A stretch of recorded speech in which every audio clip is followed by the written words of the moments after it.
그런즉 형제들아 어찌할까?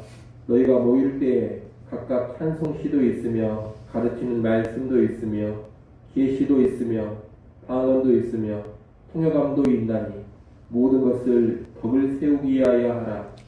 만일 누가 방언으로 말하거든 두 사람이나 많아야 세 사람이 차례로 따라하고 한 사람이 통역할 것이요. 만일 통역하는 자가 없으면 교회에서는 잠잠하고 자기와 하나님께 말할 것이요. 애언하는 자는 둘이나 셋이나 말하고 다른 이들은 분별할 것이요. 만일 곁에 앉아있는 다른 이에게 계시가 있으면 먼저 하던 자는 잠잠할지니라. 너희는 다 모든 사람으로 배우게 하고 모든 사람으로 권면을 받게 하기 위하여 하나씩 하나씩 애언할 수 있느니라. 예언하는 자들의 영은 예언하는 자들에게 제재를 받나니 하나님은 무질서의 하나님이 아니시요 오직 화평의 하나님이시니라. 모든 성도가 교회에서 함과 같이 여자는 교회에서 잠잠하라. 그들에게는 말하는 것을 허락함이 없나니 율법에 이른 것 같이 오직 복종할 것이요. 만일 무엇을 배우려거든 집에서 자기 남편에게 물을지니 여자가 교회에서 말하는 것은 부끄러운 것이라. 하나님의 말씀이 너희로부터 난 것이냐 또는 너희에게만 임한 것이냐. 만일 누구든지 자기를 선지자나 혹은 신령한 자로 생각하거든 내가 너희에게 편지하는 이 글이 주의 명령인 줄 알라. 만일 누구든지 알지 못하면 그는 알지 못하는 자니라. 그런즉 내 형제들아 애언하기를 사모하며 방언 말하기를 금하지 말라. 같이 봅니다. 모든 것을 품위 있게 하고 질서 있게 하라. 아멘. 네, 바울은 지금까지 방언과 예언을 어떻게 이해할지를 설명했습니다. 이제 오늘 본문에서는 실천적인 차원에서 교회 공적 모임에서 방언과 예언을 어떻게 사용해야 하는지를 설명합니다.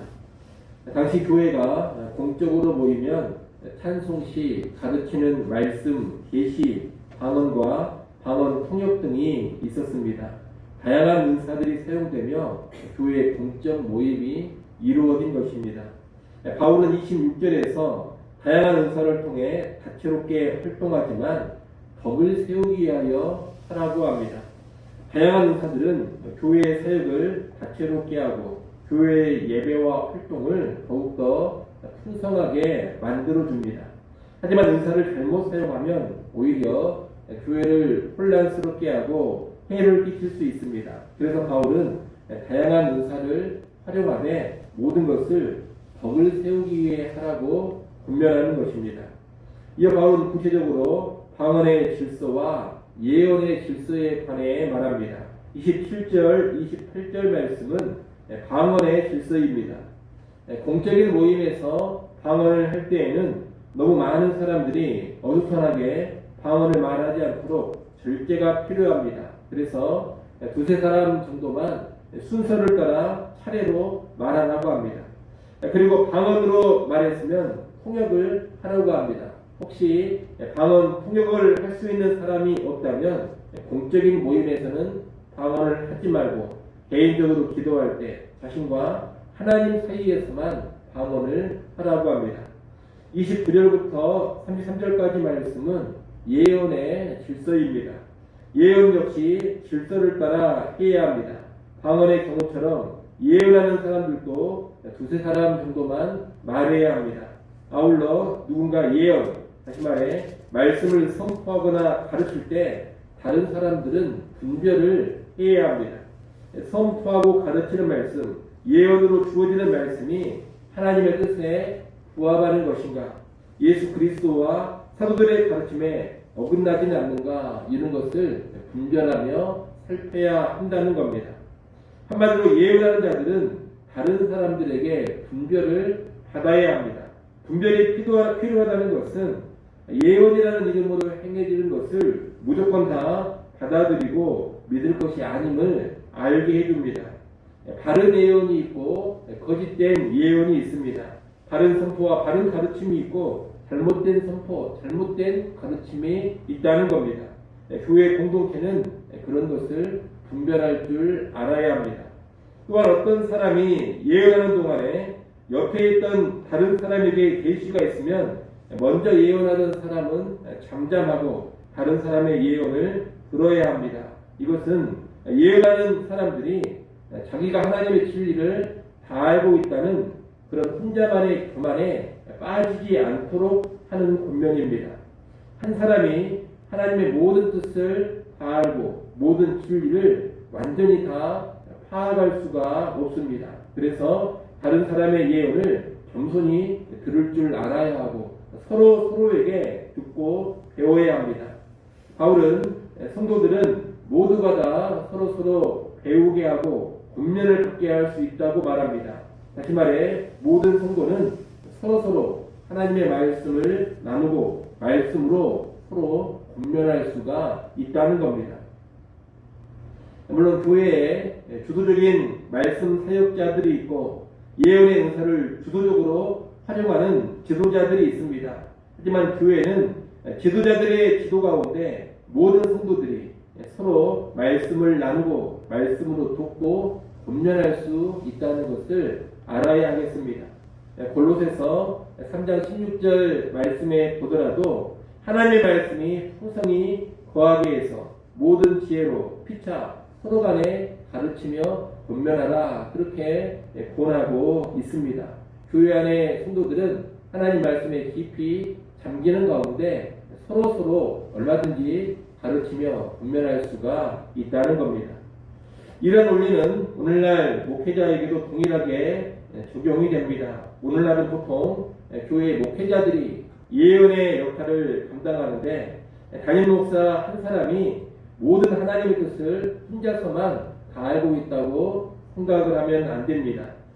또한 교역자들은 일반 성도들을 통해서 말씀의 권면을 받을 필요가 전혀 없다 이런 생각에 빠져서도 안 됩니다. 담임 목사도 다른 교역자들의 설교나 가르침을 들으면서 배울 수 있어야 하고 자신의 삶을 다른 이들이 선포하는 말씀 앞에 비추어 볼 줄 알아야 합니다. 또한 담임 목사가 됐든 다른 교역자가 됐든 다른 일반 성도들이 나누는 성경 말씀이라든가 성경의 근거에서 권면해주는 이야기들을 주의 깊게 들을 줄도 알아야 합니다. 그것이 성경적인 모습이고 겸손한 모습입니다. 그렇게 나가야지만 목회자들도 그릇 행하지 않게 되는 겁니다. 이렇게 방언과 예언을 질서 있게 쓰라고 권면한 바울은 32절에서 예언하는 자들의 영은 예언하는 자들에게 제재를 받는다고 합니다. 32절 말씀 여러분이 한번 읽어보십시오. 32절 있습니다. 예언하는 자들의 영은 예언하는 자들에게 제재를 받나니. 아멘. 이 32절 말씀은 어떤 한 사람이 예언을 말하고 있을 때 또 다른 사람에게 예언이 주어지면 스스로가 예언하는 것을 조절하고 멈출 수 있다는 것입니다. 한마디로 은사의 사용이 그 은사를 받은 사람에 의해서 조절이 되고 통제될 수가 있다 이런 말입니다. 만약 어떤 은사를 받았는데 그 어떤 은사가 자기의 뜻과 자기의 의지로 조절이 되지 않는다면 이것은 문제가 있는 겁니다. 예컨대 예언을 하고 있는데 자기가 멈추고 싶어도 멈추지 못한다거나 방언을 하고 있는데 이 방언을 멈춰야 하는 상황에서도 멈추지 못하거나 통역이 없으니 방언하지 않아야 하는데 자기도 조절이 안 돼가지고 방언이 계속해서 나와 버린다면 이것은 건강한 모습이 아니라는 겁니다. 영적으로 문제가 발생한 것이고 그런 상황은 결코 성령이 주장하고 있는 상황이 아닙니다. 그렇게 되면 절제가 사라지고 교회의 모임 가운데 질서가 유지될 수가 없습니다. 교회 모임이 어수선해지고 무질서와 혼돈에 빠져버리는 겁니다.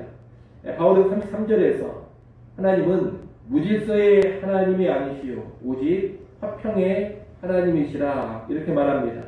하나님께서 임재하시는 곳, 하나님께서 다스리는 곳은 언제나 질서가 있고 정돈되어 있습니다. 서로 간에 조화를 이루는 화평함이 있습니다.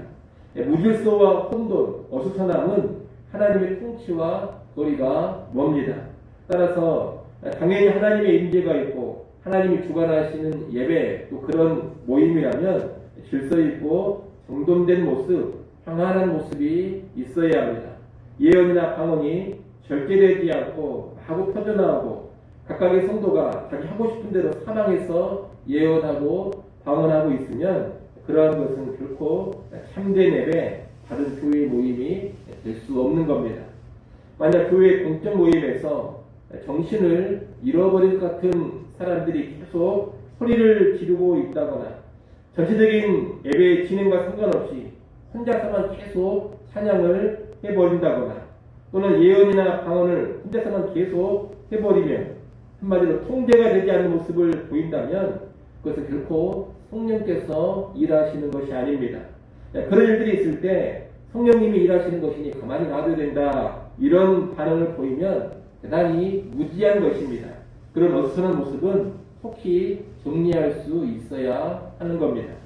여러분 꼭 기억하십시오. 하나님은 어지러움의 하나님, 무질서의 하나님이 아니십니다. 그분은 질서의 하나님이시요 화평의 하나님이십니다. 이를 꼭 기억하시고 우리의 모든 은사 활용이 질서와 안정 가운데 정돈되고 화평한 가운데 이루어지기를 바랍니다. 아울러 우리의 공적 모임들이 어수선하고 혼돈스러워지지 않고 언제나 질서 있게 안정되게 이루어지기를 바랍니다. 이런 질서의 맥락에서 바울은 34절, 35절에 이야기를 합니다. 34절, 35절 말씀도 여러분이 한번 읽어보십시오. 읽습니다. 여자는 교회에서 잠잠하라. 그들에게는 말하는 것을 허락함이 없나니 율법에 이른 것 같이 오직 복종할 것이요 만일 무엇을 배우려거든 집에서 자기 남편에게 물을 지니 여자가 교회에서 말하는 것은 부끄러운 것이라. 아멘. 34절에서 바울은 여자는 교회에서 잠잠하라 그럽니다. 어찌 보면 갑작스러운 이야기입니다. 방언과 예언을 질서 있게 하라고 분명을 하다가 갑자기 여자들은 잠잠하라 이런 얘기를 하고 있으니 의아합니다. 또 여자가 말하는 것을 허락하지 않는다 이렇게 이야기하고 여자가 뭘 배우려면 집에 가서 남편한테 배우라 이렇게 말하니 여자들을 너무 무시하고 차별하는 것처럼 들리기도 합니다. 그러나 이 말씀은 지금 고린도 교회의 특수한 상황에서 언급을 하고 있는 것입니다.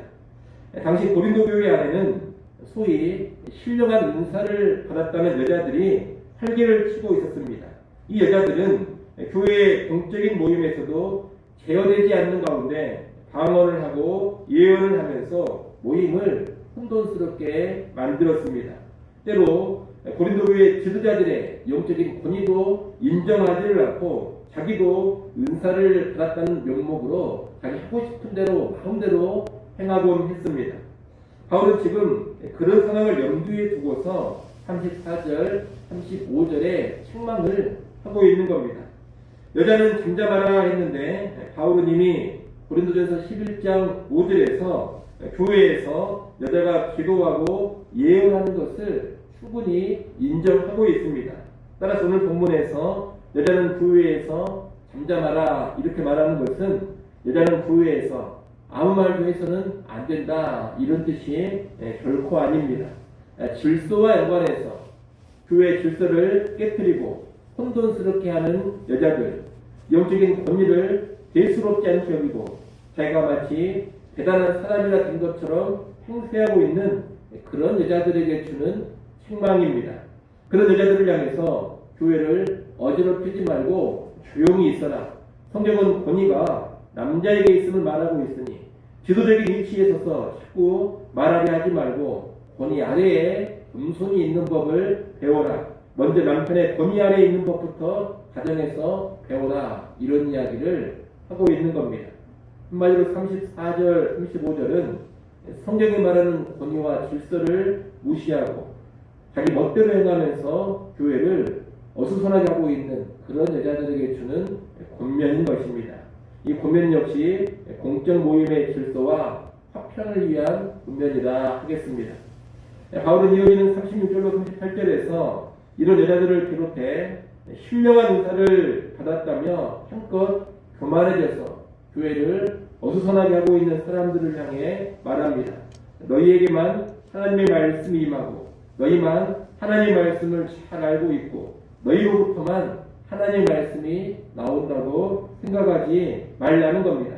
만약 너희가 정말로 신령한 자라면 내가 쓴 이 편지, 내가 권면하고 있는 이 내용이 주의 명령인 줄을 알라고 합니다.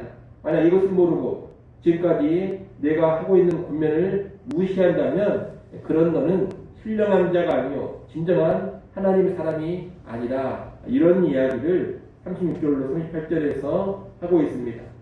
오늘날도 소위 신령하다는 사람들, 무슨 특별한 은사를 받았다는 사람들은 때로 성경의 분명한 가르침까지 무시할 때가 있습니다.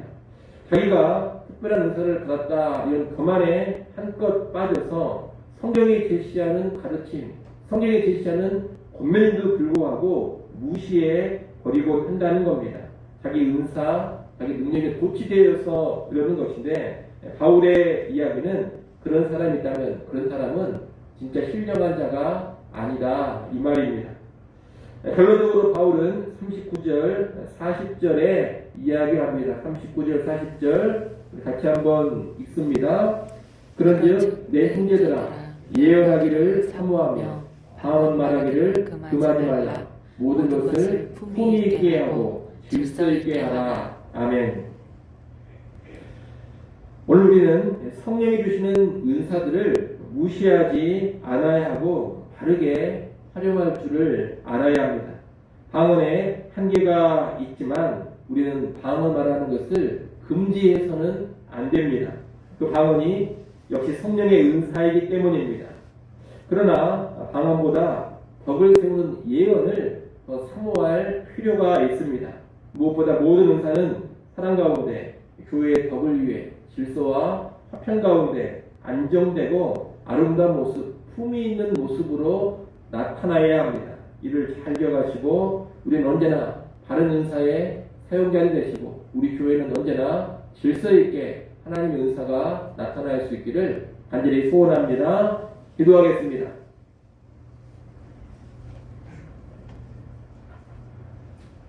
하나님, 우리 하나님은 어지러움의 하나님이 아니시오 질서의 하나님이요 화평의 하나님이심을 늘 기억해 하여 주시옵소서. 그러한 하나님에 대한 인식 가운데 교회의 모든 은사들 역시 질서 있게 안정되게 정돈된 모습으로 활용해 하여 주옵소서. 교회를 어지럽히고 공적인 모임을 혼란스럽게 하는 그런 은사의 활용은 결코 성령의 역사가 아닌 것을 알게 하셔서 그러한 그릇된 은사의 활용은 자제케 하시고 언제나 바른 모습, 안정된 모습, 품위 있는 모습으로 교회 안의 은사들이 활용되게 하여 주시옵소서. 언제나 은사를 통하여 자기의 덕뿐만 아니라 교회의 덕을 세워가는 성도들 되게 하셔서 은사를 통해 교회가 혼란스러워지는 것이 아니라 안정되고 더욱 건강하게 성장케 하여 주시옵소서. 하나님 이 시간도 기도할 수 있게 해주셔서 감사합니다. 겸손히 엎드려 구하게 하시고 믿음으로 구하게 하시며 성장 안에서 하나님의 뜻을 따라 구하게 하여 주시옵소서. 기도하는 시간 하늘의 평안 누리게 하시며 다시금 주의 영으로 충만해지게 하여 주시옵소서. 영적으로 소성케 하여 주옵소서. 주일입니다. 모든 예배 시간 하나님 함께 하시며 임재하사 영광을 받아 주옵소서. 하늘의 문 여시고 은혜 내려주시기를 간절히 바라고납니다. 모든 성도들 영과 진리로 예배케 하시며 예배원을 한 사람 한 사람 주께서 붙잡아 주시옵소서. 유치부, 유초등부, 중고등부 청년 모임에도 우리 하나님 능력과 은혜로 함께하여 주옵소서. 예수님의 이름으로 기도드리옵나이다. 아멘.